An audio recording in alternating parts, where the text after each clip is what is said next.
गंगा विलास cruise पिछले कुछ दिनों से सोशल मीडिया में छाया हुआ है, लेकिन इस क्रूज को लेकर बेगूसराय के सिमरिया के लोगों में नाराजगी है। जानते हैं वजह क्या है, चलिए हम आपको पूरा मामला समझाते हैं। इन तस्वीरों में आप साफ देख रहे होंगे कि लोग किसी का इंतजार कर रहे हैं। दरअसल बेगूसराय में पहले से निर्धारित कार्यक्रम के अनुसार मंगलवार को गंगा विलास क्रूज को 1 घंटे के लिए विदेशी नागरिकों के साथ सिमरिया गंगा घाट पर रुकना था और सिमरिया के इतिहास के बारे में जायजा लेना था। तय किए गए कार्यक्रम के अनुसार हजारों की संख्या में लोग क्रूज को देखने एवं विदेशी सैलानियों से मुलाकात करने के लिए गंगा घाट पर मौजूद थे, लेकिन लोगों के मन में उस वक्त मायूसी छा गई जब लोगों की आंखों के सामने ही देखते क्रूज सिमरिया गंगा घाट से होकर आगे निकल गई और सिमरिया में नहीं रुकी। ये देखकर स्थानीय लोगों में नाराजगी देखने को मिली। हालांकि क्रूज के निकलने के बाद एक तरफ जहां राजनीतिक दल के लोगों ने बिहार सरकार पर आरोप लगाते हुए क्रूज को सीधे जाने की बात कही, तो वहीं स्थानीय लोगों ने भी जिला प्रशासन पर आरोप लगाया। इसके साथ लोगों का ये भी कहना है कि सरकार ने स्थानीय लोगों के साथ छल किया है और सरकार नहीं चाहती कि सिमरिया का विकास हो, इसलिए क्रूज को सिमरिया घाट पर नहीं रोका गया।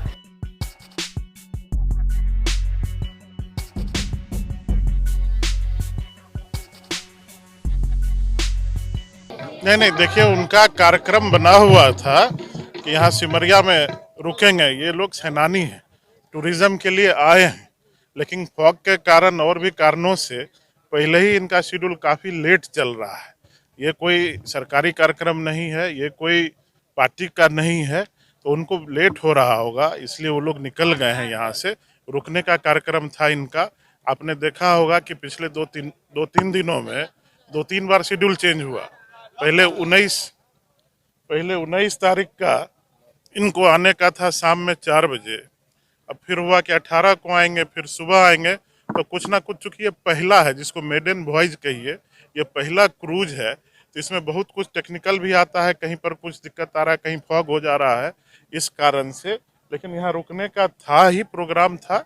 और हम लोग चूँकि बिहार में ही नहीं, पूरे हिंदुस्तान में हम लोग अतिथि देवो भव कहते हैं, अतिथि देवो भव कहा है, तो हम लोग अतिथि के स्वागत के लिए हम लोग यहाँ हैं।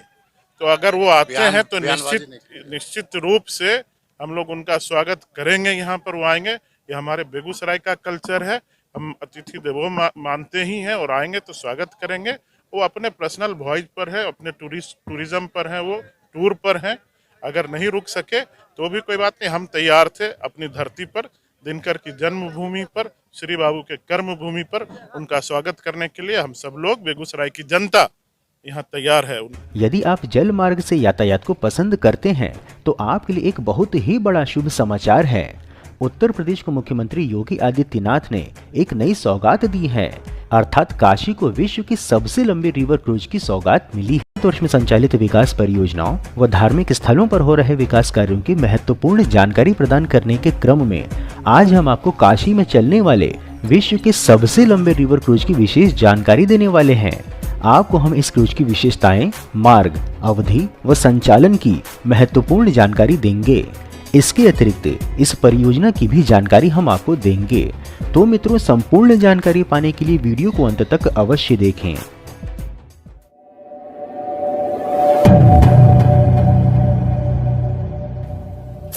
ऐसे तो प्रधानमंत्री नरेंद्र मोदी व उत्तर प्रदेश के मुख्यमंत्री योगी आदित्यनाथ के दिशा निर्देशन में काशी अर्थात विश्व की सबसे प्राचीनतम जीवित नगर वाराणसी का कायाकल्प हो रहा है, जो समस्त विश्व के समक्ष है।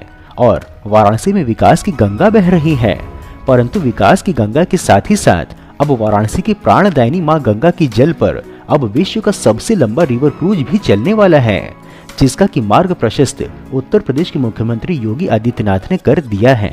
अधिक जानकारी हेतु बता दें कि उत्तर प्रदेश के मुख्यमंत्री योगी आदित्यनाथ ने बीते शुक्रवार को यहां वाराणसी में वाराणसी डिब्रूगढ़ के मध्य क्रूज की समय सारणी का विमोचन किया।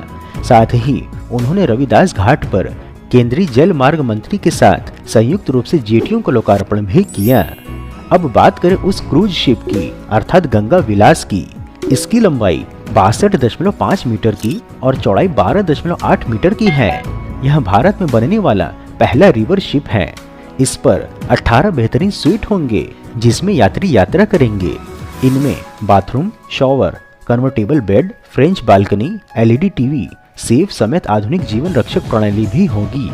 इसके अतिरिक्त इस ट्रिप को और स्मरणीय बनाने के लिए 40 सीटर रेस्टोरेंट, सन डेक और स्पा भी है। यहाँ बुफे में कॉन्टिनेंटल और इंडियन डिशेज सर्व किए जाएंगे। यात्रा की अधिक जानकारी देने हेतु आपको हम बता दें कि वाराणसी से आरंभ होकर असम तक जाने वाली यह यात्रा 3200 किलोमीटर की लंबी होगी तथा इस यात्रा में कला, संस्कृति, इतिहास और आध्यात्मिकता का संगम होगा। वाराणसी से कोलकाता की हुगली नदी तक सभी प्रमुख स्थानों पर यह क्रूज रुकेगा। 50 दिनों की इस यात्रा में क्रूज 50 ऐसे स्थानों पर रुकेगा जो वर्ल्ड हेरिटेज के तौर पर प्रसिद्ध हैं अथवा जिनका नाम विश्व के अद्वितीय स्थानों में होता है।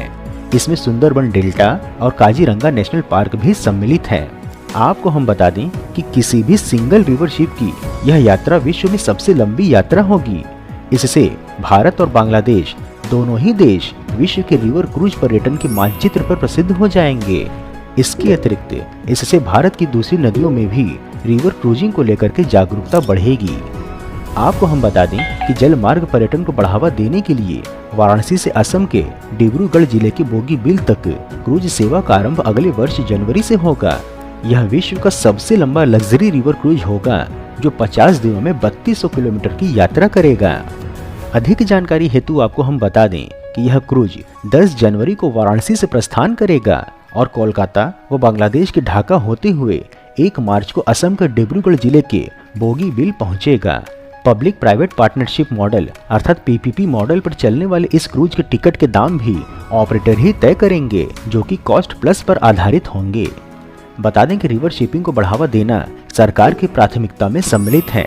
रिवर शिपिंग के क्षेत्र में असीम संभावनाएं हैं और सरकार इसका पूरा दोहन करने के लिए कार्य कर रही है।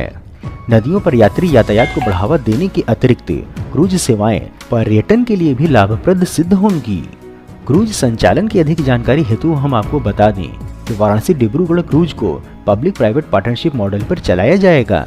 इसके लिए भारतीय अंतर्देशीय जलमार्ग प्राधिकरण अर्थात IWAI और अंतरा लग्जरी रिवर क्रूज व JM बख्शी रिवर क्रूज ने मेमोरेंडम ऑफ अंडरस्टैंडिंग पर हस्ताक्षर किए हैं। क्रूज की टिकट की कीमतें इसे चलाने वाली कंपनी ही निर्धारित करेगी और केंद्र सरकार इस मामले में कोई दखल नहीं देगी। सभी प्रकार के पर्यटकों को देखते हुए क्रूज पर सुविधाएं उपलब्ध कराई जाएंगी। यात्री एक स्थान से दूसरे स्थान तक और पूरी यात्रा भी इस पर कर पाएंगे।